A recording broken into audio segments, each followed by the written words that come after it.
Welcome back to another exciting week of Instigating with Clarkey and Drury. I'm Drury, that's Clarkey, and we're very pleased to be joined this week by a great special guest. Clarkey hitting up the celebrity dinners. He's bringing in all the big guns here. And who better to talk about the impending NHL trade deadline day than a man who has experience running a trade deadline day for an NHL team? You know this guy from the Fan 590, multiple broadcasting duties, including Blue and White Tonight and Sirius XM NHL Network. He is the former general manager of Clarkey's Toronto Maple Leafs. Maybe they're your Toronto Maple Leafs. Ladies and gentlemen, we are very pleased to welcome back our friend Gord Stellick. Gord, how are you? Ryan, I'm great. Good to see Clarkey. And we were at the Conn Smythe Sports Celebrity Dinner, and always a great evening. And it's funny, it was a lot of fun. Great couple of days when you're working for an NHL team on trade deadline. But I'll tell you, Ryan, when Chris and I were there the first few years at the Fan, we were the only game in town for trade deadline. TSN wasn't doing it yet. Sportsnet hadn't started. So there was about 2 or 3 years where it was a buzz that's never been replicated. So a lot of fond memories. And we probably got our news from Sports Ticker. Well, we actually were getting. I can remember we had Sam Rosen from New York on as a guest. Yeah. Then he called back later to tell us Tony Amonte had been traded, and then Tim Bernhardt, our scout, called. Tim Bernhardt from Dallas, just because we were trying to figure some Dallas trade out. And then anyway, on and on and on. And then a few years later, they're doing their big trade deadline shows. But we were the only game in town for a couple of years when all sports radio was relatively new. And man, what a buzz that was. And like I said, now it's a little more you feed the beast, and quite often now on the actual trade deadline day, not as much is actually happening on that day with the cap and other things that come into play. Obviously, we're recording this on Thursday, March 6th, before the 3 p.m. deadline on the 7th. But, Gord, you kind of touched on it. You've seen both sides of the insanity of the day, both from a broadcasting perspective, particularly those early days at the Fan when you were the only game in town, and also from a high-level executive side. I mean, does it get higher than being the general manager of the Toronto Maple Leafs? Walk me through the different kinds of feelings of both roles, being a member of the media and being the general manager of arguably the most popular NHL property out there. Well, on the GM side, it's kind of your last chance to take a kick at it, to kind of mold your roster, whether it's one to make a push for the playoffs or have success in the playoffs, or about trading something away and getting some futures in return. So I think we all work towards deadlines. That's always been our nature, right? Deadlines are what we seem to work. So after that, it's kind of you shut the door, and that's the team for the rest of the year. So the dialogue with the other general managers, and anytime you saw them during the year or talked to them on the phone, you'd always say, "Hey, you thinking of doing anything? Anybody on our team you like?" And we said about your team, you didn't want to show all your cards, but you kind of had a bit of an ongoing card game like that. And then you honed it in as you got close to trade deadline. Now, my one trade that I think the most favorably of was a goaltender named Ken Reggett, traded for 2 first-round picks to the Philadelphia Flyers. So I had 3 GMs that I knew were interested: David Poyle in Washington, Jerry Meehan in Buffalo, and Bobby Clark in Philadelphia. So that was kind of the neat process the last number of days, trying to get to a resolution one way or another. You could get burned too if you overplay your hand and they find something else. So it's an interesting game there. And then on the media side, you don't get the scoops anymore. People have got fired from organizations for giving scoops. Okay, you used to get scoops a little bit more, and of course now with social media, so much is out. It's just so different. Everybody finds out like 1 second later. So back then, and Clarkey as the executive producer in that, everyone worked their sources. Some sources were really good. Some were kind of lame, but as long as you had a source, you could kind of, get out and talk about it. And then the excitement was when you landed somebody that was involved in the trade that came on your radio show, which they really don't do anymore. They all do media availability after the deadline. So, and both of them were like you're doing the shows by the seat of your pants with all kinds of people. You never know what to expect. You never know what trade's going to happen. You never know what guest is going to come next. And I like that kind of organized chaos every time from time to time.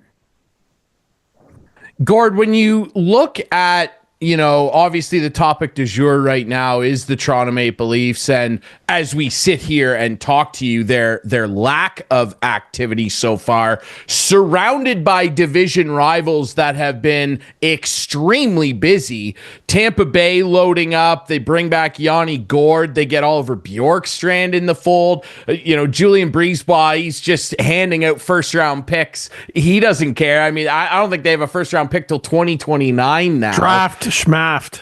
And draft schmaft. And then you look at Florida and they continue to wheel and deal, notably adding Seth Jones. The Vegas Golden Knights just made a big move, bringing Riley Smith back, who just beat the Maple Leafs the other night. Like, when you look at this Leafs team, and we've talked for a long time about they're strapped by the cap, they're too top heavy. As you look at this roster right now, what would you be targeting specifically if you were Brad Treliving right now? Well, not a big splash, because they did that with Ryan O'Reilly. They did that with Nick Foligno. They're big splashes. They're guys that, Toronto has made the playoffs 8 consecutive seasons. And that's tied with Boston for the longest current streak. And Boston, there's a good chance they won't make it. So Toronto will be the only team to have made it 9 consecutive seasons. So Tampa Bay made the final 3 years in a row, won the Stanley Cup, 2 of them. Toronto traded first-round picks and didn't get anything out of it. So, I mean, I just see that they're looking for a depth centerman and a right-handed shot defenseman. And I know it's not sexy. But it's the Austin Matthews, Mitch Marner, Willie Nylanders of the world that have to lead them deeper into the playoffs. So that's where I see it. The whole Ryan about the pressure. You can feel pressure, but you shouldn't. I get it, because right now all the big trades have been from Western Conference teams to Eastern Conference teams. But you've got to have a game plan that you have about your team. And even though you mentioned those acquisitions to other divisional rivals, you can't make a trade just predicated on that pressure. So what you're saying is you don't think Mikko Rantanen will be a Toronto Maple Leaf?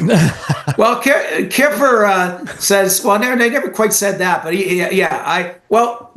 there's an interesting one, because that is such a jewel. That is such a jewel.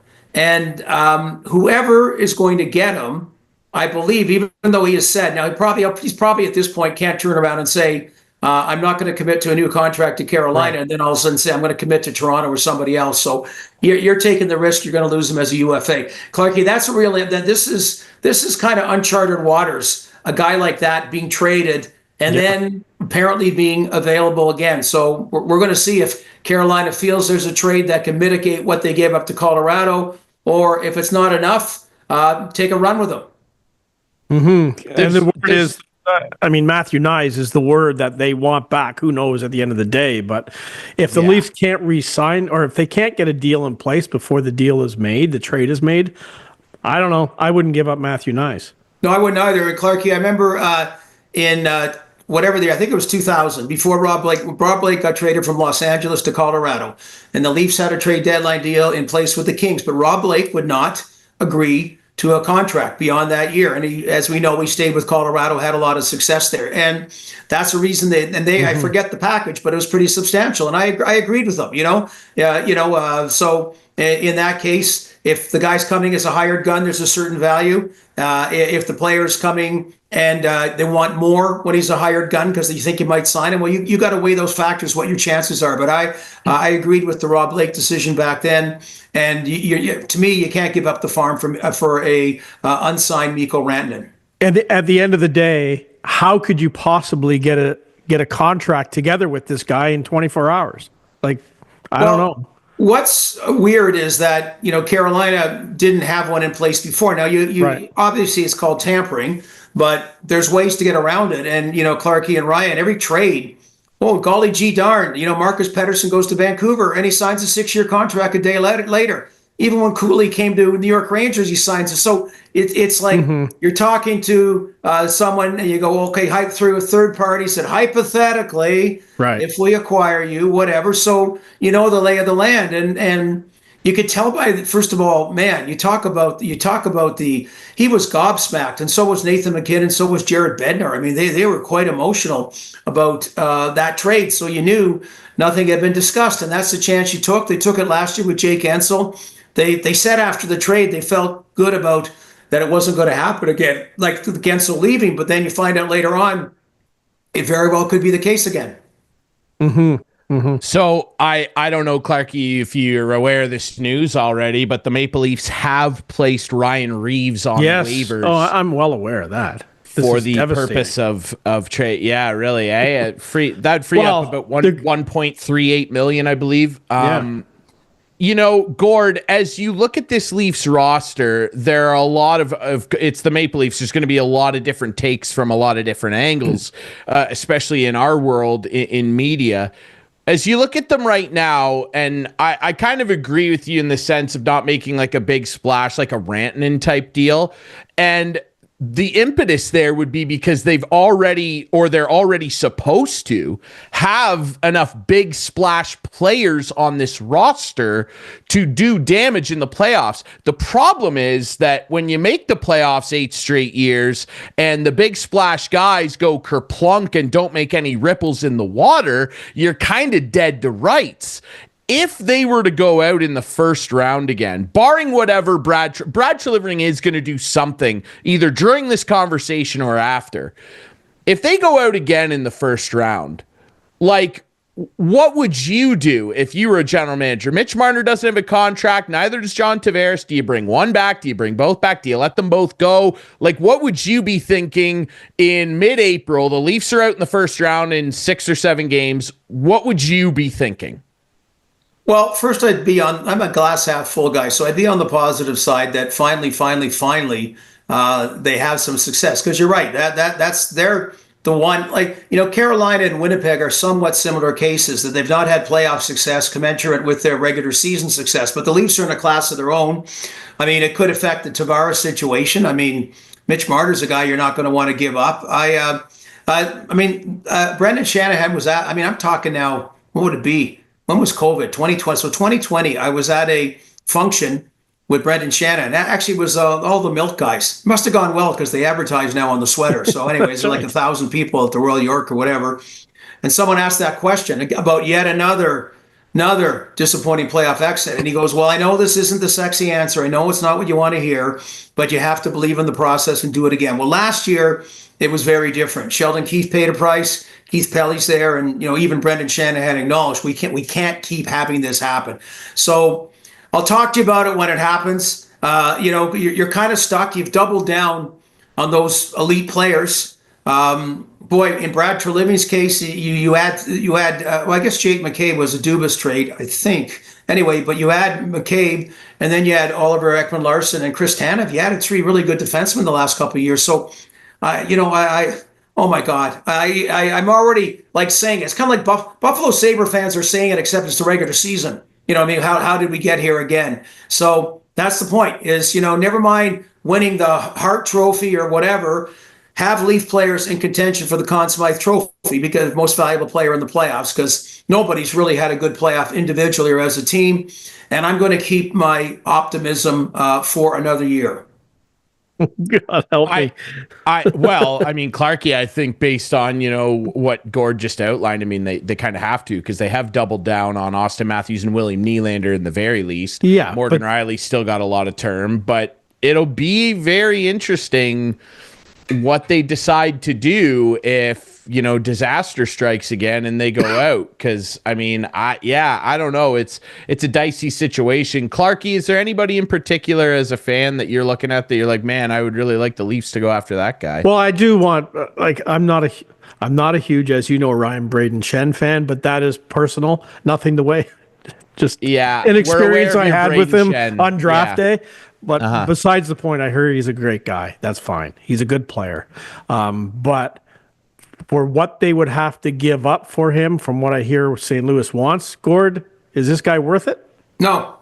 And it is funny about when you have one interaction with an individual. Mm-hmm. And I got a couple that are known as really good people as well. But, I just remember. And I think, yeah, just in life in general, it's always something we all should be conscious about. But no, too much to give up for Braden Shen, and I agree. And so I'm with Clarkey there. By the way, Ryan, maybe I'll say, maybe you're right in saying about my optimism, my blind optimism for the Toronto Maple Leafs for another season.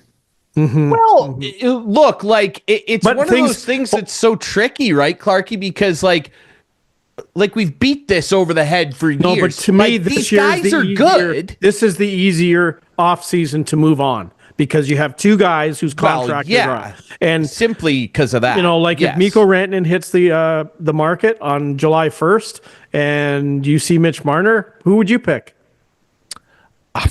Mikko Rantanen, myself. Because I've seen that guy. Because I've seen, like, it's one of those things. And again, Gord, like, I don't fault you for your blind optimism because these guys are really talented. They are talented. But what have they done? Impossible when it matters. But that's just it, though. It's not impossible to imagine that coalescing into a great playoff run because you see the talent that's there.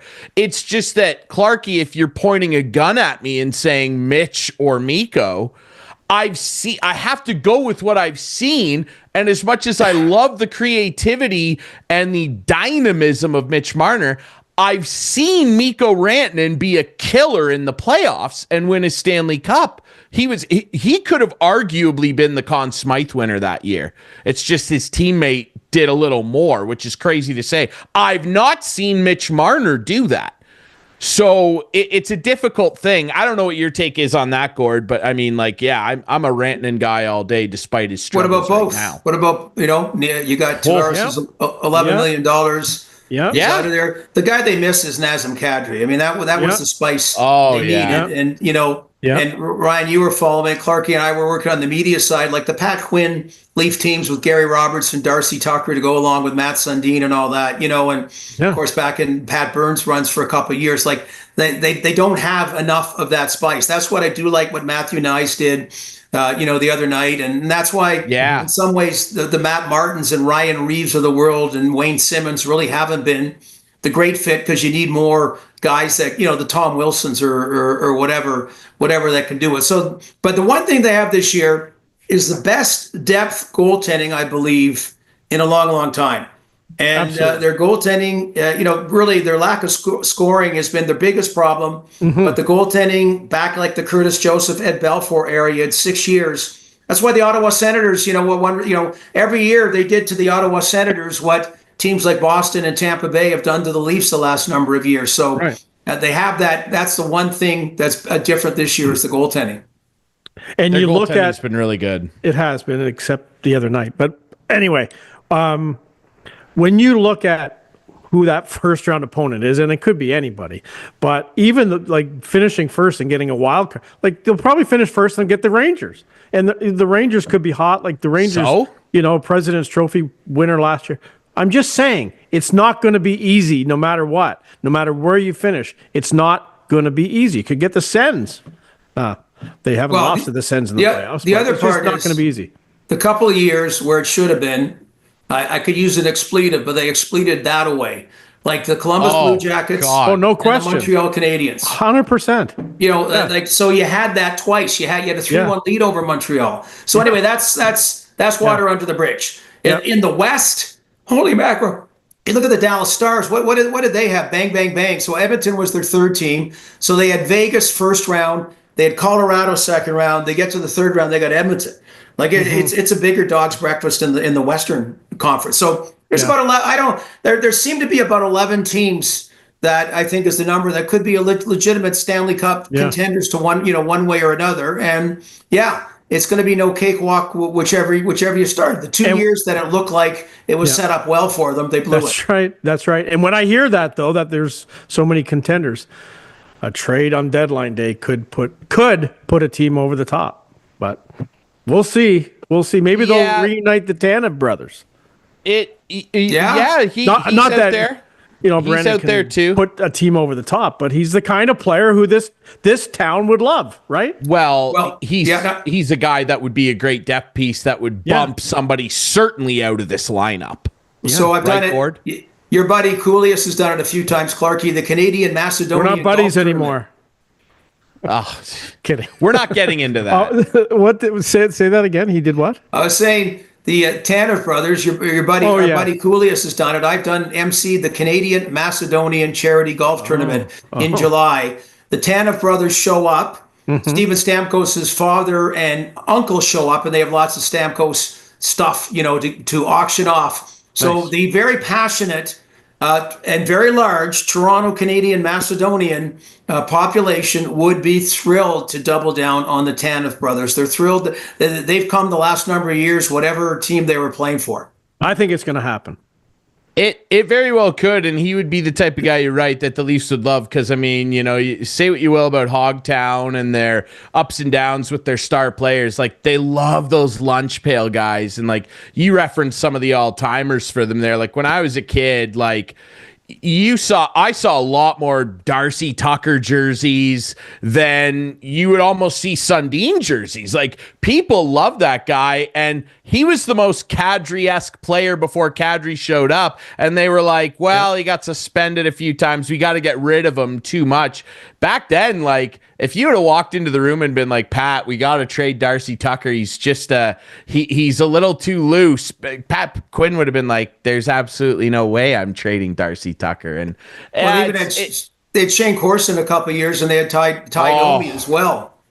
Gary Roberts had a screw loose too. Stumpy Thomas, like, that guy'd stick you in the face if you got under his skin. Like, they just had the right mix of really talented players, but also guys that would really get under your skin or outright put you through the wall.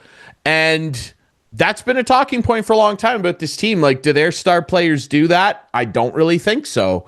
But we'll see. They're going to get another run at it, and I'll be interested to see what Brad does.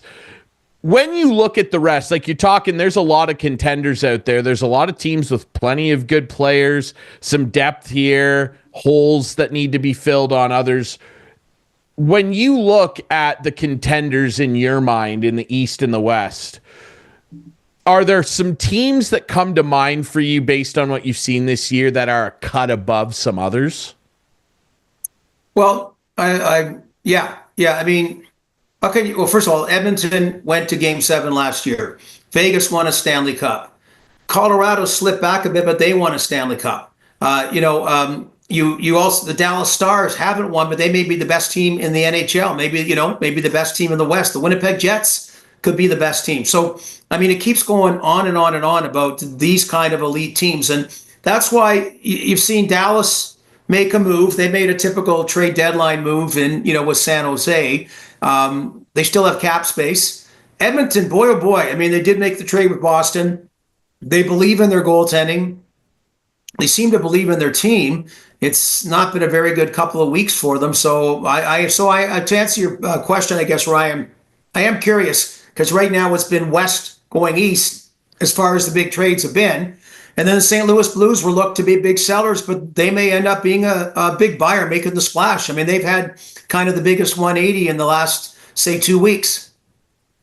Yeah, they're right on the bubble. And I mean, I don't know if the Colton Parayko injury news will maybe change Doug Armstrong's plans, but he's a guy that seems to kind of stick to his guns, and they're still deep enough that they could, at the bottom of the Western Conference, they could certainly still squeak in. I mean, they're no worse than some of the teams that they're fighting with. I think it's a lot more wide open in the East, though. I mean, my Capitals are in cruise control, and it's shocking still. I can't believe they're in first place. But you look at a team like that, and there's a lot of talk that Chris Patrick might not even make a move because he doesn't want to upset the chemistry. Like, there's teams out there like that should be buyers that maybe won't.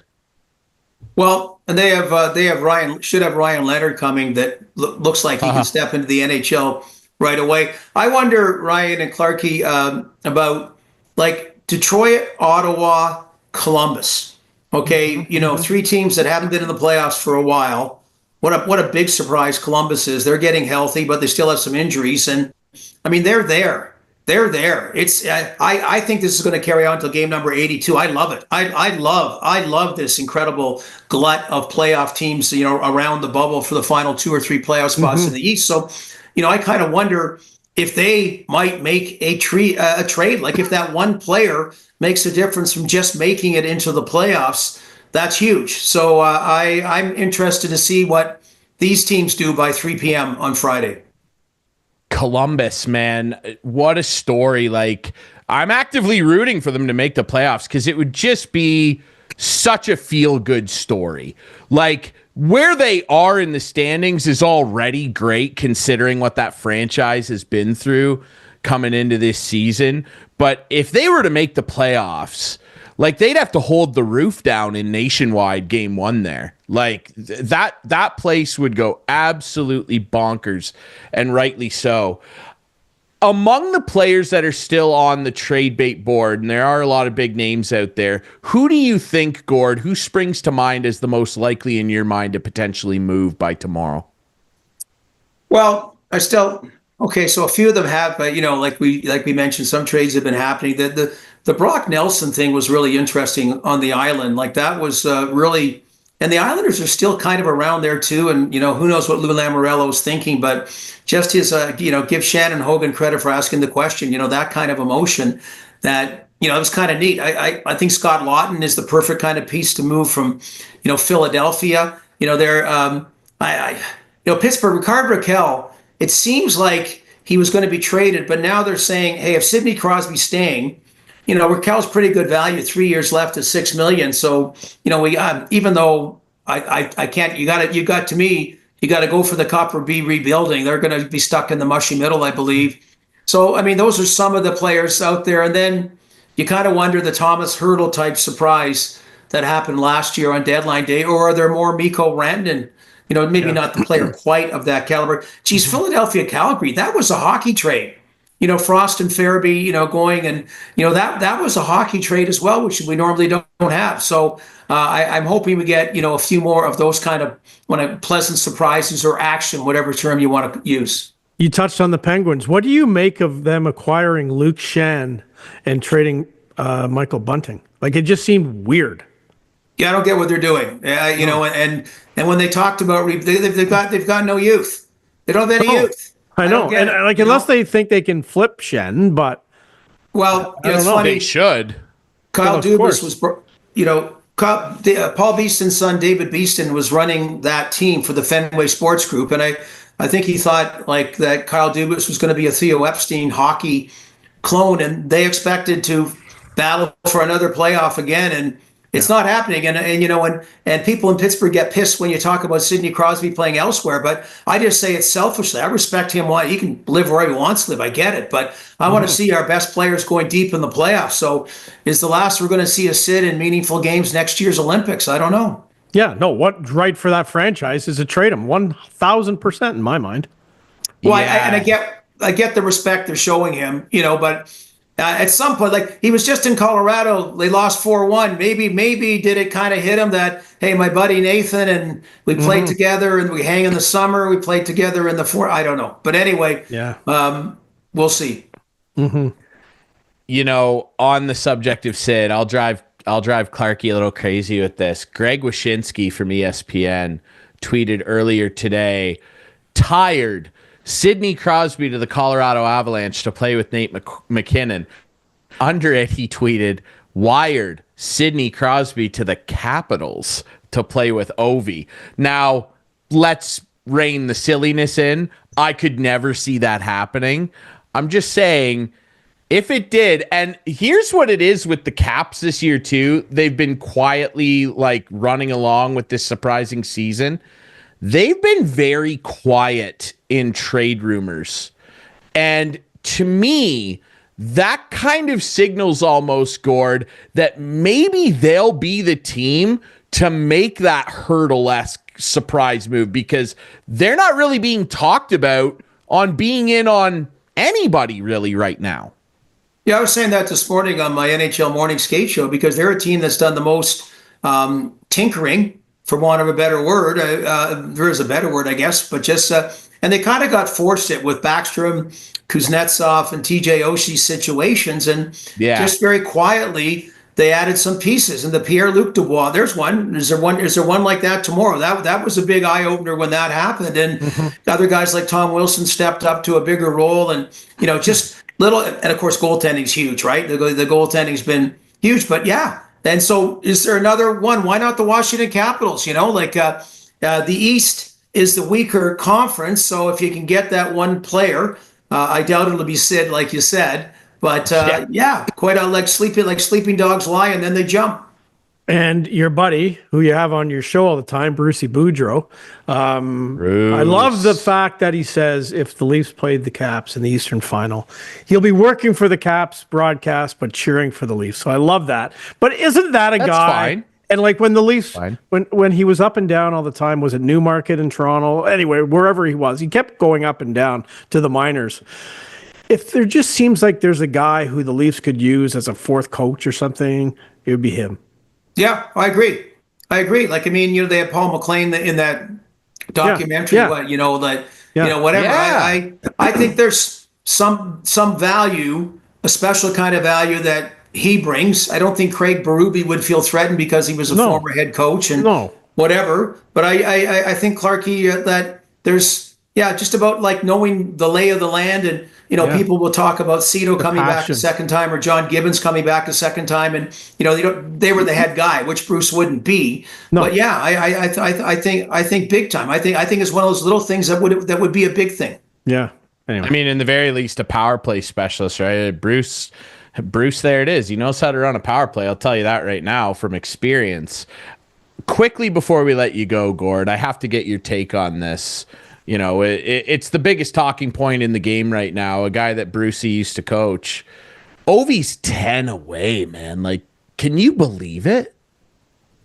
Well, I do now. Did I believe it originally? No, I just thought, and a lot of it, he was drafted in 2004, and then there was the lockout.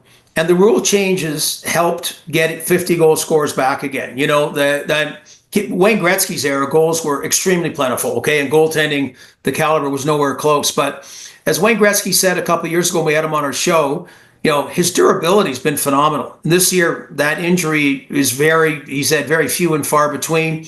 He's going through the front door on a good team. I like that. I was worried it'd be a sideshow that you go, Capitals lose 8-1, but Ovi scores. No, instead, the Caps are relevant. I like even that Spencer Carberry talking about, and this is part of luxury when you're in the playoffs, that when it gets to the tying goal and the breaking goal, that he's thinking he's not going to put him out on empty net situations, because that's, it should be a real goal. Mm-hmm. So, I love it. I give him full marks. I thought he was going to get it, but I thought it was going to drag on. And boy, oh boy, he's been a house on fire. It's been great to see. It's fun stuff, man. Ovi, 10 away. Can't believe it. He is Gord Stellick. You can catch him, of course, on Blue and White tonight. You can catch him all place, including SiriusXM NHL Network. And, of course, you should check his book out, Stellictricity. I'm looking at my copy over on the shelf right now. Pick up Stellictricity. There's a lot of great stories in there. He's great for those. Gord, thanks so much for doing this, my friend. Ryan, Clarkey, real pleasure. Anyway, we'll see what happens by Friday at 3 p.m. Exciting stuff, my friend. All right, we'll take a quick break. When we come back, Clarkey and I will continue to break down what we would maybe like to see some teams do at the deadline. That's next here on Instigating.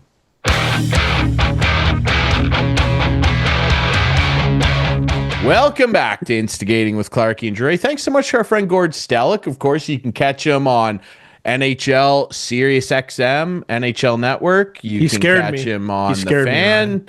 You can catch him on Blue and White tonight as well. The Leafs pregame and postgame shows. He scared me. He scared you? What do you mean? Yeah. Suggesting to run it back again with these guys if they lose. Oh. Well, he did. Dude, they can't do that. There's no way they can do that. He did. Well, there is a way because they keep doing it. So we know there is a way. There's two guys who, as I said, it's easier this year to not do it. And there's no way. They're going to spend that money elsewhere.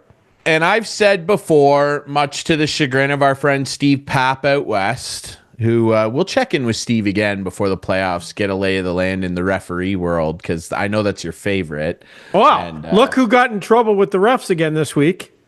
Our old buddy Sheldon Keefe. For good reason, though. I support what he did. I would have been pissed off, too. That's my best player going down on a clear interference Who was the ref? I can't tell you who the ref was in that game. Wasn't it Wes McCauley? I'm not sure. I think it was. We need to find this out. I think it was. And we know the history. Sure. I'm not sure because that was a Knights Devils game, and then Wes was doing the Leafs Vegas game on Wednesday. I don't know. I don't know if it was him, but yes, people are aware of that wonky history for sure. Anyway, to the chagrin of my friend Steve Papp out west, I maintain that I would still walk away from Tavares for any money. I wouldn't bring him back for $850,000. It will continue to diminish, and there are younger players who are going to age better over a contract you sign with them than what John Tavares provides. I'm sorry. Like, there will be. And that's looking ahead to free agency. But the Leafs, like, they can't do this thing. Because for years, and I've heard you say it 100 times on this show, Clarkey, well, they're strapped by the cap because they signed all these contracts and they thought it was going to go up. Well, now over the next couple of years, that excuse is going to diminish pretty quickly. 100%. Because the cap's going up significantly. So they can't do this thing again where because the cap goes up and Mitch Marner stays, now Mitch is making 16. And when Austin resigns in, 4 or 5 years, it's 18. Like, they can't take these 4 guys and continue to go like this against the top of the cap. They have to use this space responsibly and actually build a team. And on that notion, I look around at what's out there. Scott Lawton, that'd be a great ad. Yeah, but what are you going to give up for Scott Lawton? Just tell me that. It better not be a number 1 pick. I would say a 2nd-round pick and maybe a prospect would probably get it done for you. Like, is a second in Ben Danford something... Scott Lawton, to me, isn't that good to give up that. What do you That's mean, my opinion. though? Because you look at his stats or you watch the way he plays? I've watched the way he plays. You have to keep in mind what he does on the ice. He's a Toronto guy, too, right? I think he's a Toronto. Believe so. Ontario. Believe he's from around like the Southern Ontario area. Not that matters. Hey, I think Max Domi is a good player, too. With the way I watch him play. Boy, but he doesn't do anything. He doesn't put up any numbers. I look at Max. I was chatting with our friend Steve Dangle actually last night, who, again, Steve has been very kind to me on his OHL highlight of the week package. Steve is spreading the butter a little thin on me. It's very humbling. And we will talk with him, after the deadline. We're not going to do a show next week, by the way. I should get that out of the way now. March break. We need a break, okay? I know I just had one. Didn't we just have a break? Well, I know I just have, but producer Adam needs a break too. If anyone on this show, producer Adam needs a break. Anybody on the show deserves a break, He has to sit here for hours every week. The provincial elections were really hard. That was a crazy week. You had to cover them. I had to cover them. It was a joke. I hated it. I was out till 11:30. Yeah, I know. Can I just jump in here? Scott Lawton was born in Oakville. And Wes McCauley was reffing that game. Told you. Just so you know. Producer the referees for that game were producer. Wes. That's a good producer right there. Coming to the rescue. And I told you, it's Wes McCauley and Sheldon Keefe. He should never ref a game with Sheldon Keefe involved because he's biased and it's obvious. It's to a point now where Gary and really more so Bill Daly and the competition committee. I believe who is it that why is his name escaping me that runs the reffing for the NHL now? It's Stephen Walcom. Steve Walcom. He needs to just be like, look, Wes, I think that you can't be doing Devils games. Now, and I'm not questioning Wes's integrity like Clarkey wants to. It's just the look is strange. I know what you mean. I've watched too many Leaf games with him involved and Sheldon Keefe involved to know this guy has an agenda. And I know what people who are big ref defenders will say. I understand. But look at some of the stuff that's gone on in Major League Baseball. They fired that umpire last year for having a sports book account. What was the NHL ref? He does a blog now or whatever. They fired him when he admitted he was calling a penalty early in the game. The hot mic thing, yeah. My brain is mush right now. I can't remember who that was. I don't remember. But he was from the East Coast. I know that much. Yeah, but you look at stuff like that in other sports, that MLB thing, which is why, Max Scherzer came out and said that when he was on the competition committee, Max Scherzer actually brought up the fact that gambling being so closely tied with the league now means that we should get an automated ball strike zone in some form because it takes the power away from umpires. Let's take 2 minutes here. Okay. Ball strike thing. It's my show. I can do whatever I want. Go ahead. Lead us. The challenge. What do you think? Why do we have to stop the game? Have the ref look like? Why can't it just be automatic in his headphones? Beep, strike, and nothing for a ball. So if they challenge it, he goes instantly, yes, that was a strike. You're right. I called it wrong. Why can't we have that? Why does it take time? Dude, I don't know. It was Tim Peel, by the way. Tim Peel, who was the ref on the hot mic incident with Nashville. Yeah, from Nova Scotia. I had to call a makeup penalty. Yes. I don't know, Clarkey, and that's a whole other thing. I think that eventually will come. Like 5 years from now, it's going to be a full machine beep. Like that's what it's going to be. I truly believe that. Good. I truly believe. I said that 5 years ago on this very show. And I agreed. I believe you. I said it 5 years ago. I believe you. Back to hockey. And my point being, though, and we got a little sidetracked there. My point being is that, I look at the pressure and I look at the situation that, your Leafs are in right now, and I feel weird this year. Like I have felt blindly optimistic, like our friend Gord Stellick the last few years. What have I told you? Basically, since we started the show, I bet on them to win. I bet on them to win this round. They did it once for me. And actually, they didn't even do it for me that year. I actually bet against them to lose that year that they won the first round. So what are you saying? Florida. I'm saying that I look at them, and whether it's Scott Laughton or a bigger piece like a Braden Shen or Luke Shen comes back, I still look at the bottom of their lineup. And really what it was where we got sidetracked was talking about Max Domi. And I was talking to Steve Dangle about it, and I said, he is a confounding player. Because, I'm watching that Vegas Leafs game where they were down 5-0. And the opening Vegas goal, like Max is right down the middle with the third man in, and he does nothing to cut him off. Like if you're not going to score, sure. Absolutely. If you're not going to score, tie him up. You look for the guy.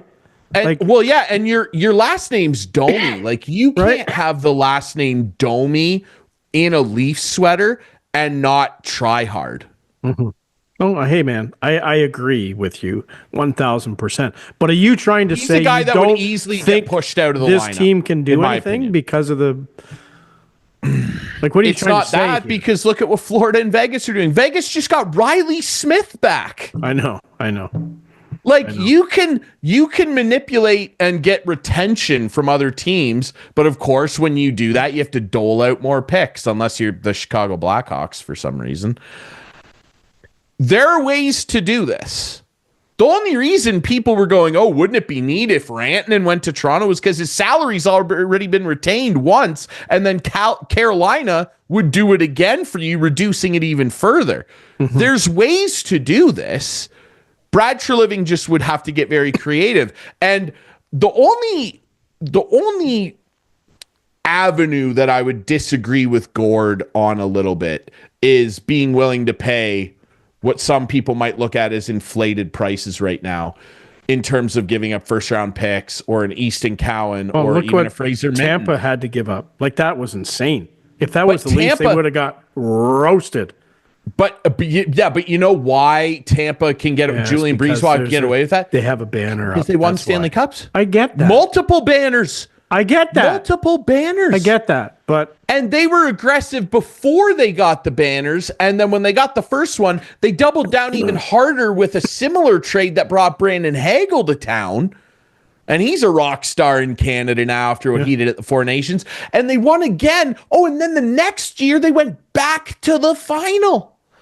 My point here is Leafs fans love to rag on the team for not drafting well and how come we don't have any good prospects. And then on the same token, when it comes time with this talented team with this great core, that's the hardest thing to get is that core. They've got that. And then when it comes time to lay some chips down and get involved, everybody gets all precious, including Leafs brass half the time. And they go, oh, but we can't give it. We got to keep it all. What do you mean? You don't hear me saying that. No, I know. But the engine of the team, we're told, is built. Austin Matthews, Mitch Marner, William Nylander, Riley, these great goaltenders that have been good. Spend anything to get better and win something. You can't bottom out and make these first-round picks count for much, especially with their scouting staff, when you have players that are this talented in their prime. If somebody calls you and says, I can make your third line way better right now, you got to give me a first-round pick. Or I've got a second-line winger who can score 25 and be an impact player in the playoffs with some size and grit. I need a first-round pick, or I need Fraser Minton. I know you got to pick your poison here and be responsible, but I don't understand this notion of, well, we can't trade Easton Cowan. Why not? You've not won anything. Try. And your rivals, your two biggest division rivals, with Boston notwithstanding, because they're in a tailspin, Tampa and Florida. Already with loads of success. A Florida team's been in the Cup final for 5 straight years, and these two are going out there and hanging their balls off the side of the ship, going, we're doing it again. No first round picks forever. And the Leafs are like, oh, well, we're going to just... I don't understand, man. It's the difference between sitting down and having a steak dinner and eating SpaghettiOs. And the Leafs eat SpaghettiOs. That's what they do. I like SpaghettiOs. Cold winter day with no one around. Let's have SpaghettiOs and toast. Not in April. I don't know, man. I feel bad for you. Any thoughts? Well, yeah, because 4 years ago you were like, trade Matthew Knies. This guy is not good. He's not proven. Blah blah blah blah blah. I would have done earlier that. This year you said, I would have done that. Believe Clarkey people were saying to trade Matthew Knies. Those people are idiots. And I felt like saying, well, then you're one, because you were one of the ones that said you should have traded Matthew Knies. Now, I don't think Easton Very Cowan... different context back then. Why? Because he literally hadn't skated a game in the NHL. And neither is Easton Cowan. Here is that if you can get better now... I get that, man. You can't be precious about those guys. Guess what? You're going to trade guys away that end up being good players on other teams. The Washington Capitals traded Philip Forsberg. That's the way it happens. I don't even want to repeat what they traded him for, because it makes me sick. Mm-hmm. But it doesn't matter because they won a cup. Because then you know what they did? They traded away a 20-goal scoring right winger in Troy Brouwer to bring in TJ Oshie. Mm-hmm. I don't know what to tell you, brother. I'm just saying, if you're going to make a deal and you're going to trade that guy, the guy that you bring in better be good and not like a 10-goal scorer. He better be. He better be good. On what the prospect is. Right. If you and I agree with Gord. I wouldn't bring in Braden Shen for what they want. Like 3 first-round picks and Fraser Minton and Easton Cowan. That's a little heavy. That's heavy. Break. I would. Not 3 first-round picks, but if it's a first... Will you give up 2 picks, Cowan and Minton? Not both of them. Cowan and Minton have to be you can't give both them up in one deal. I'll say that. Like, again, you got to be responsible. Hey, we don't know if either of these guys, the way the Leafs draft, we don't know if either of these guys are going to be any good. Exactly. Well, the Leafs don't draft. That's what you said about Matthew Nice. That's for sure. Yep. And back then, at that time, if something had come along where they could have got, say, a Brandon Hagel type player, I would have traded him. And then you'd have you'd have, as in this example, Brandon Hagel, and Matthew Nice would be on some other team. Let's calm down. He's got 40 points, but you'd have Brandon Hagel. So like, I love what Julian Breezeboss said the other day. We'll wrap up in a second here and get to our couch potatoes. He said, I'd rather have a roster full of really good players now. Yeah, I get it. Than a bunch of imaginary draft picks. I get it. Draft schmaft. And you have to draft schmaft only applies when you're a team that's a hardcore contender with really good players on it. That is, we're told, trying to win a Stanley Cup. The draft becomes important when you start falling off like the 100%. Pittsburgh Penguins. You're absolutely right. You're right. Then the draft is an important this is going to be a 25 to 32 pick. Yeah. So 100%. The draft, I agree with that. I just sit there. That's my malfunction with it all. Okay, let's do it. Let's trade them. Let's trade two first-rounders and Fraser Minton and get Braden Shen. Let's do it. I wouldn't do that. It's too steep. But if it was one first and a Minton, first, I would do that in a heartbeat. Yes, I would do that. That's a far more fair deal. Even though I don't like Braden Shen, but again, personal. And Gord said it too. Don't like Tom Wilson either. They'd all love to have him. Yeah, but the people who don't like Tom Wilson don't know Tom Wilson, never met Tom Wilson. I know. You have a schism there. I get it. But I look at it and I just look at a guy like that and go, if they go out in the first round again and somebody we're all going to turn around if they don't make a deal like that and go, well, why didn't they trade? Because look, the whole thing is like, oh, well, we gave up this guy and 5 years later, he's a really great star player, maybe on another team. And you go, I can't believe we traded that guy. But then no one looks back and remembers the context of the deal necessarily, because the Leafs are supposed to be going for it right now. Then let's go for it. So guess what? You're going to have to give up. I just hope. Here's what prospects. I hope. Let's wrap it up saying this. Yes. I just hope that Brad is a really good GM and has something in sight that no one's talked about, and he makes a big splash on Friday. That's what I hope. Gord said it's going to be a little tinkering. I want a big splash. I think they can do it. If they can ever convince, our buddy Ian Doigel, love me for saying this, if they can ever convince Morgan Riley to move on, and that'd be an off-season thing. Time. I agree. Maybe Vancouver would want him. That'd be an off-season thing. But yeah, we'll see. And of course, people will be watching this after the deadline. We're hoping. Yeah. I hate that we have to do this before the deadline. It's the way it is, folks. It's just the way it is. It is the way it is. We have to appease Adam. No, we don't. That's not true. He appeases us, if anything. All right, we'll take a quick break, come back with our couch potatoes next here on Instigating.